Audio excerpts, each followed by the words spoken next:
This is the Dolphin E10 Automatic Robotic Pool Vacuum Cleaner, and I've had the chance to really put it through its paces over the past few weeks. You might be wondering whether this little robot is actually worth the investment, especially if you want something to help with pool cleaning that doesn't eat up a lot of your time or energy. Let me walk you through my hands-on experience with it, sharing what's worked well for me, what's been a surprise, and a few things I wish I'd known when I was just researching this for my own backyard. To start, the Dolphin E10 has a super modern, clean design. It actually looks pretty sleek sitting by the pool, which isn't really something I ever thought I'd notice about a pool vacuum. It's not too heavy, just over 14 pounds. So even if you don't have a lot of upper body strength, or you need to move it by yourself, it's really doable. The handles are placed well, so pulling it out of the pool or moving it from storage isn't awkward at all. Plug and play is honestly the best way to describe the setup.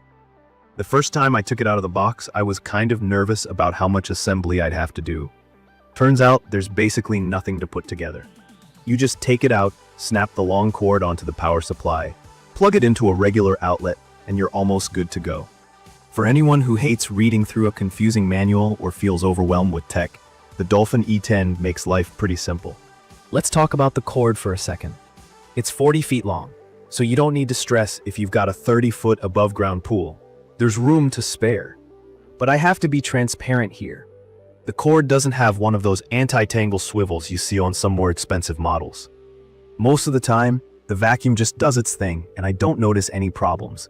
But I have found the cord getting a bit twisted after a few runs. I've had to stop and untangle it manually once or twice.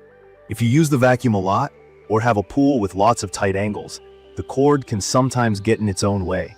It's not a deal breaker for me, but it's something that you should know. Once you get the E10 into the pool and hit the start button on the control box, which is just a simple touch control, nothing confusing there, it sinks to the bottom and starts moving around.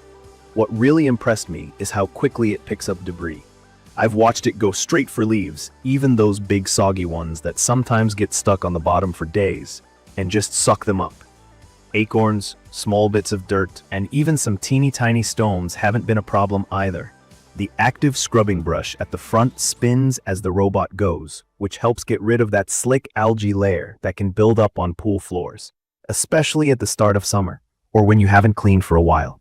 If you're brand new to robotic vacuums and may be wondering what a filter basket is, it's where the machine traps all the debris it sucks up. With the E10, getting to the filter basket is super straightforward. There's no flipping the robot upside down, like with some older cleaners. You just pop open the lid on top, lift out the basket, and empty it.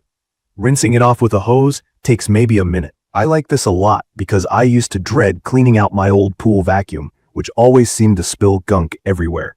Here, it's a quick process and doesn't feel like another chore. I do want to point out what I consider an important limitation. The E10 only cleans the floor of your pool. If you have an above-ground pool, or just want a vacuum to get leaves, dirt, and junk off the bottom, it's perfect for that. But it doesn't climb pool walls and doesn't scrub the water line. So if you get a lot of grime up there, or if your pool steps get super dirty, you'll still need to brush those areas, or look at a more advanced model. For me, that wasn't a huge issue, since my pool is above ground, and I'd rather just handle the walls and corners myself once in a while. But if you want a totally hands-off experience, or you have a ton of fine particles that float or stick to the sides, keep that in mind. About the filter, it's good but not perfect. The standard filter can handle larger debris easily, but every so often, I notice really fine particles, like pollen, still clouding up the water after a cleaning cycle. You can buy a finer premium filter for it, but it's something extra you'll want to factor in if water clarity is a top concern for you.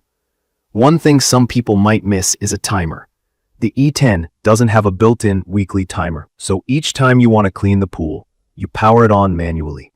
In my opinion, that's a small trade-off for the price, but if you travel a lot or want something that runs on a set schedule without needing a push of a button, you might want to look at Dolphin's higher-end models.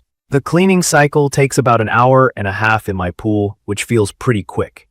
By the end, the floor is usually spotless, and there's definitely a difference in how clean the water looks.